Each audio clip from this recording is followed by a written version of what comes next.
Okay, class 8. Today we start our part 6 video. This is perimeter and area of plane figure from exercise 21.4. Okay, जितने भी हमने exercise 21.2, 21.1 या 21.3 में किए हुए हैं सभी का ये मिक्सअप क्वेश्चन आएगा, क्योंकि इसमें आपको देखिए अलग अलग टाइप के फिगर बने हुए होंगे, जैसे स्क्वायर्स, रेक्टेंगल, हम लोग पैरेललोग्राम और रोम्बस, फिर जाके scalene triangle, isosceles triangle, equilateral triangle.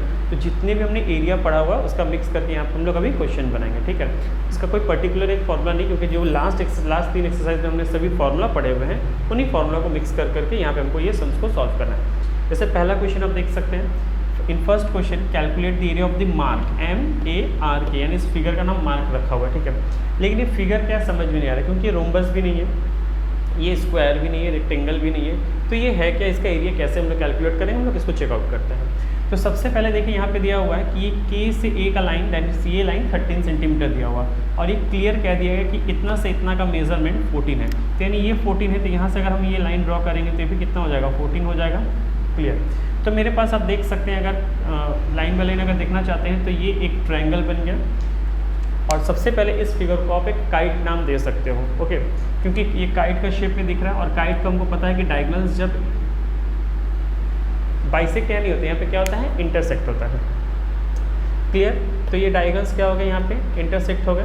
Okay, तो यहाँ पे हम लोग इस पोर्शन को हम लोग प्लस करके भी चेकआउट कर सकते हैं। ओके, आप देख सकते हैं, तो ये एक ट्रायंगल हो गया, यानी इन ट्रायंगल आप इजीली देखिए, अगर नहीं समझ में आएगा तो फिर हम समझाएंगे KMA, ये एक ट्रायंगल हो गया, लेकिन एक राइट एंगल ट्रायंगल हुआ।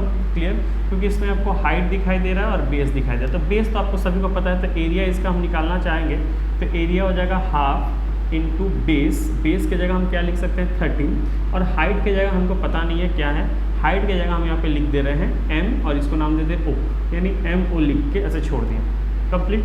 अब हम आते हैं नीचे वाला फिगर पे, इन ट्रायंगल KRA, इसका भी एरिया अगर हम निकालना चाहेंगे तो क्या फॉर्मूला हो जाएगा, हाफ इंटू बेस में, फिर इस लाइन का भी बेस क्या होगा 13, और यहाँ पे भी हो जाएगा RO। तो ये हो गया मेरा इक्वेशन 1, ये हो गया इक्वेशन 2। इक्वेशन नहीं समझ आया बस समझिए, चलिए आगे शुरू करते हैं। आपको बोला गया था इस टोटल का एरिया निकालने, तो हमने इसका एरिया निकाला है, इसका एरिया क्या दिख रहा है, हाफ इंटू 13 इंटू MO, और इसका एरिया क्या दिख रहा है, हाफ इंटू 13 इंटू RO। अगर हमको इसका पूरा का एरिया निकालना है तो हम इस फिगर को क्या करेंगे, प्लस कर देंगे, यानी इन दोनों एरिया को जोड़ देंगे तो आंसर आ जाएगा। तो हम लिखेंगे एरिया ऑफ मार्क, दोनों को हम प्लस कर रहे हैं, यानी half into 13 into MO plus half into 13 into RO। आप देख सकते हैं दोनों में क्या कॉमन है, हाफ इंटू 13, हाफ इंटू 13। तो अगर हम हाफ इंटू 13 कॉमन लेते हैं तो इसमें क्या बच जाता है, इसमें बच जाता है MO, और इसमें क्या बच जाता है RO, ये बच जाता है। क्लियर, इससे बच गया हाफ इंटू 13 MO RO। तो हाफ इंटू 13 और MO और MR को जोड़ेंगे तो ये लाइन क्या हो जाएगा, MR, यानी M से लेके R, इसको प्लस इसके साथ करेंगे तो क्या हो गया, MR हो गया। दैट मीन्स हाफ इंटू 13, और ऑलरेडी हमको पता है अगर इसकी वैल्यू 14 है तो MR की वैल्यू भी कितनी होगी, 14 होगी, तो ये कट गया 7, that means it's 91 centimetre square. तो इसी तरह से आपको आइडिया कॉन्सेप्ट लगा के फॉर्मूला करना होगा, इसको नोट कर लीजिए। ओके, हम लोग क्वेश्चन नंबर 2 में चलते हैं। क्वेश्चन नंबर 2 थोड़ी सी डिफिकल्ट है, क्योंकि इसमें कई सारे फिगर्स दिए हुए हैं, आपको इस टोटल का एरिया निकालने के लिए कहा गया है। तो इस टोटल का एरिया निकालना थोड़ा सा मेरे लिए प्रॉब्लम में हो सकता है, क्योंकि इसका एरिया के लिए हम लोग पहले क्या करेंगे, सब फिगर्स को आइडेंटिफाई करेंगे कौन से फिगर्स कैसे हैं, तो हम लोग इसको बनाने फिर शुरू करते हैं। ओके, तो सबसे पहले हम लोग देखते हैं इसके बारे में, ये फिगर, ये फिगर, ये फिगर। तो इस क्वेश्चन में जो गिवन दिया हुआ, सबसे पहले हमारे पास जो इजीली दिख रहा है हम उसको निकालते हैं, CAN, क्योंकि यहाँ पे ये लाइन जब गया हुआ है तो 90 बना हुआ है, दैट मीन्स ये हाइट हो गया, और ये पूरा यहाँ से लेके यहाँ तक क्या दिया हुआ, बेस दिया हुआ है, तो CN का वैल्यू भी दिया हुआ है और हाइट का वैल्यू भी दिया हुआ है। तो हम सबसे पहले इस फिगर को, इस पूरे फिगर को नाम देते हैं फिगर नंबर 1, और हम लिखते हैं एरिया ऑफ फिगर 1। ठीक है, एरिया ऑफ फिगर 1। फिगर 1 का एरिया अगर हम निकालना चाहें तो सीधा फॉर्मूला हो जाएगा half into base into height. तो हाफ की जगह हाफ, बेस का जगह CN, यानी C से लेके N, CN, और हाइट की जगह दिया हुआ AB, तो हम ये इतना लिख दिए। तो ये हो गया हाफ, CN के जगह पे हो गया 12, और AB की जगह हो गया 5, तो इसको कट कर दिया अगर 6, यानी हो गया 30 सेंटीमीटर स्क्वायर, यानी ये एरिया का कितना टोटल एरिया हो गया 30 सेंटीमीटर स्क्वायर। क्लियर, अब आते हैं जो मेरे को ईजिली हो सकता है, ये आते हैं फिगर नंबर 2 पे। Okay, area of figure 2, area of figure ये 1 था, ये 2 हो गया। ये भी क्या बना हुआ है, ट्राइंगल बना हुआ है और यहाँ पे 90 बना हुआ है, ये भी क्या हो गया, राइट एंगल ट्राइंगल होगा। राइट एंगल ट्राइंगल का same formula, half into base into height. तो हम लोग भी इजीली यहाँ पे लिखते हैं, ये हो गया half into base into height. यहाँ पे हाफ की जगह हाफ लिखे हैं, यहाँ बेस कितना दिया हुआ 7 और हाइट भी दिया हुआ 7, यानी 7/7 दैट मीन्स 49/2, यानी हो गया ये 24.5 सेंटीमीटर स्क्वायर। क्लियर। अब आते हैं, इसको छोड़ देते हैं, फिगर 3 को हम अभी नहीं निकालते, फिगर 3 आपको हम बाद में समझाएंगे, फिगर 4 निकालते पहले, जो इजीली हो जा रहा है। एरिया ऑफ फिगर 4, ये भी क्या फिगर बना हुआ है, राइट एंगल ट्रायंगल दिखाई दे रहा है। तो ये भी हो गया half into base into height. तो हाफ के जगह हाफ, बेस के जगह JN और हाइट के जगह IG। अब आते हैं क्वेश्चन में। आप क्लियरली देख सकते हो कि आपको CN की वैल्यू यहाँ तक 12 दी हुई है। क्लियर। तो यानी CG 7 दिया हुआ, यानी यहाँ से लेके यहाँ तक फिगर कितना हो गया, 5 हो गया, क्योंकि 12 था तो इसमें से इतना दूर 7 चला गया तो 5 हो गया। लेकिन फिर आगे जाकर CB की वैल्यू, यानी यहाँ से यहाँ तक 8 दिया हुआ है। ध्यान दीजिएगा, पहले आपने कहा कि यहाँ से यहाँ तक 12 दिया हुआ है, ये क्लियर हो मेरा कॉन्सेप्ट। इसके बाद दिया हुआ है CG 7 दिया हुआ, उसके बाद अगेन पॉइंट में दिया CB 8, यानी यहाँ से लेके यहाँ तक 8 है, तो ये 7 है, तो यहाँ से यहाँ कितना हो गया, 1 सेंटीमीटर हो गया, 1 सेंटीमीटर, तभी तो 7 + 1 CB कितना हो गया, 8 सेंटीमीटर। क्लियर। अब थोड़ी देर बाद देखते हैं CG 10 दिया हुआ है, C से लेके G तक 10, अगर यहाँ से लेके यहाँ तक 10 है और यहाँ ये 7 है, ये 1 है, तो ये कितना हो गया, 2 हो गया। दैट मीन्स 7 + 1 8, 8 + 2 10, यानी 10 सेंटीमीटर का हिसाब हमको पूरा क्लियरली दिखाई दे रहा है। ओके, तो CG अगर 10 हो गया, दैट मीन्स JN कितना हो जाएगा, JN निकालने के लिए हम लोग CN से यानी टोटल से CJ माइनस कर देंगे। CJ यानी CJ कितना था, CN कितना था 12 और CJ कितना है 10, यानी हो गया 2 सेंटीमीटर, यानी इसका फिगर का वैल्यू पता चल गया 2 सेंटीमीटर। क्लियर। तो हम लोग यहाँ पे लिखते हैं हाफ, JN की जगह पे लिखेंगे 2 और IG की जगह पे लिखेंगे 9, तो ये कट गया, तो इसका आंसर आ गया 9 सेंटीमीटर। तो मेरे पास figure area of figure 1, area of figure 2 और एरिया ऑफ फिगर 3, ये तीनों एरिया हमको पता चल चुका हुआ है, 4 सॉरी, और 3 आपको बताना है। 3 कौन सा एरिया है वो हम लोग समझते हैं। आप देख सकते हो यहाँ पे 90-90 बना हुआ है और एक स्ट्रेट लाइन के तरह गया हुआ है, तो ये हो गया मेरा ट्रेपेजियम एरिया, क्योंकि यहाँ से ये दोनों साइड से आपको पैरेलल मिल जाएंगे। ओके, तो ये ट्रेपेजियम के तरह ये एरिया आपको निकालना होगा। ये ट्रेपेजियम, क्योंकि आपको हाइट दिया हुआ, परपेंडिकुलर हाइट दिया हुआ दिखाई दे रहा है, और ये दो आपको पैरेलल साइड्स दिए हुए हैं। तो हम लोग लिखते हैं एरिया ऑफ फिगर 3।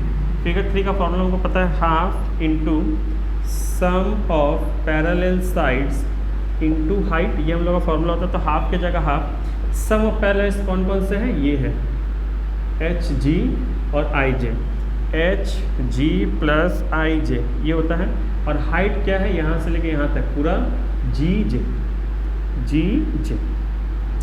तब इसको यहाँ पे कंटिन्यू करते हैं।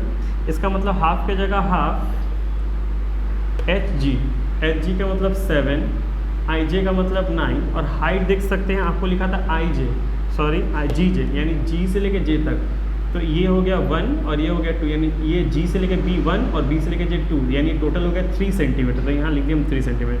तो ये हो गया हाफ, 9 × 16 3, यानी कट जाएगा 8, यानी ये हो गया 24 सेंटीमीटर स्क्वायर।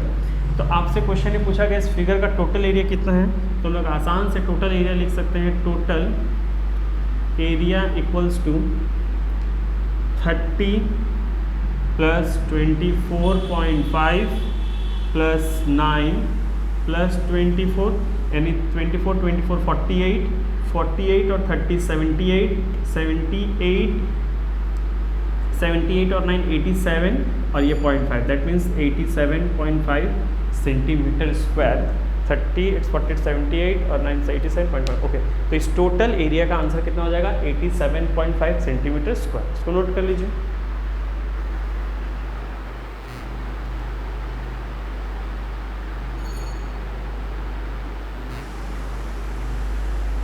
ओके, कंटिन्यू करते हैं हम लोग क्वेश्चन नंबर 3 से। क्वेश्चन नंबर 3 में आप क्लियरली देख सकते हैं, आपको डायग्राम बना हुआ है, बोला गया इसके एरिया निकालने के लिए। तो इस डायग्राम को हम लोग क्लियरली चेकआउट करते हैं, इसमें क्या क्या बना हुआ है। इसमें ट्रायंगल, ये ट्रायंगल, यानी क्योंकि 90 बना हुआ है, यानी यहाँ पे भी 90 बना हुआ है, तो ये राइट एंगल ट्रायंगल हो गया, ये भी राइट एंगल ट्रायंगल हो गया, और ये क्या दिख रहा है आपको, रेक्टेंगल फिगर। तो हम लोग राइट एंगल ट्रायंगल का आंसर निकालेंगे, रेक्टेंगल का आंसर निकालेंगे और सभी को प्लस कर देंगे। ओके, तो ये रहा मेरा फिगर 1। हम फिगर 1 के बारे में यहाँ पढ़ते हैं। यानी लेकिन इसके पहले हमको इसको निकालना होगा, क्योंकि इन ट्राइंगल इन फिगर 1 के बारे में लिखते हैं। ये देखिए आपको हाइट दिया और बेस दिया, क्योंकि 90 यहाँ है तो 90 का ऑपोजिट क्या हो गया, हाइपोटेनस हो गया, यानी क्लियर है ना। तो हाइपोटेनस आपको दिया होगा, लेकिन ये पोर्शन आपको बेस नहीं दिया, तो हम लोग पाइथागोरस थ्योरम निकालने पहले बेस निकालते हैं। नहीं, hypotenuse square equals to height square plus base square. Hypotenuse में आपको 5 स्क्वायर दिया हुआ, हाइट में 4 स्क्वायर दिया हुआ, तो बेस स्क्वायर। देयरफॉर ये हो जाएगा 25 minus 16 equals to base square. Therefore base equals to √9, यानी हो गया 3 सेंटीमीटर। तो ये पोर्शन आ गया आपको 3 सेंटीमीटर। इसमें भी सेम था 4 और 5, तो इसका भी आंसर कितना हो जाएगा 3 सेंटीमीटर। इतना तक क्लियर हुआ। ओके, तो हम निकालते हैं एरिया ऑफ फिगर 1। फिगर 1 का area half into base into height, तो हाफ की जगह हाफ, बेस की जगह 3 और हाइट की जगह 4, यानी आ गया 6 सेंटीमीटर स्क्वायर। फिर एरिया ऑफ फिगर 2, इसमें भी सेम एरिया ऑफ फिगर 2, हम लोग इसके लिए कुछ ज़्यादा नहीं लिखेंगे, क्योंकि इसका भी आंसर क्या हो जाएगा 6 सेंटीमीटर स्क्वायर, क्योंकि इसमें भी हाइट और हाइट सेम था, बेस और बेस सेम था। अब आते हैं एरिया ऑफ फिगर 3 के बारे में। फिगर 3 आपको क्या दिख रहा है, क्योंकि आपको यहाँ पे 90 बना हुआ है। यस, इस फिगर में भी आपको 90 दिया हुआ है, तो यानी क्लियर हो गया कि ये अच्छा यहाँ पे भी 90 बना हुआ है, यानी आपको पता चल गया चारों एंगल 90 है, यानी ये स्क्वायर हो सकता है, रेक्टेंगल हो सकता है। लेकिन स्क्वायर तो है नहीं, क्योंकि ये साइड ज़्यादा लंबे हैं, तो दैट मीन्स ये रेक्टेंगल है। तो एरिया ऑफ रेक्टेंगल का फॉर्मूला आपको पता है, लेंथ इंटू ब्रेथ। अब लेंथ और ब्रेथ को चेक करते हैं, क्योंकि आप देख सकते हैं यहाँ से यहाँ तक 4 दिया हुआ है और यहाँ से यहाँ 3 आया, यानी लेंथ हो गया आपका 4 + 3 इंटू, और ब्रेथ आपको दिखाई दे रहा है यहाँ से यहाँ कितना दिया हुआ 6 दिया हुआ, तो ये भी कितना हो जाएगा 6 हो जाएगा, यानी यहाँ लिख देंगे 6। तो ये हो गया 4 × 3, 4 + 3 7 × 6, यानी हो गया 42 सेंटीमीटर स्क्वायर। ओके, तो टोटल एरिया कितना हम लोग का हो जाएगा 6 + 6 + 42, यानी 12 + 52, that means 54 centimetre square. Okay, note कर लीजिए।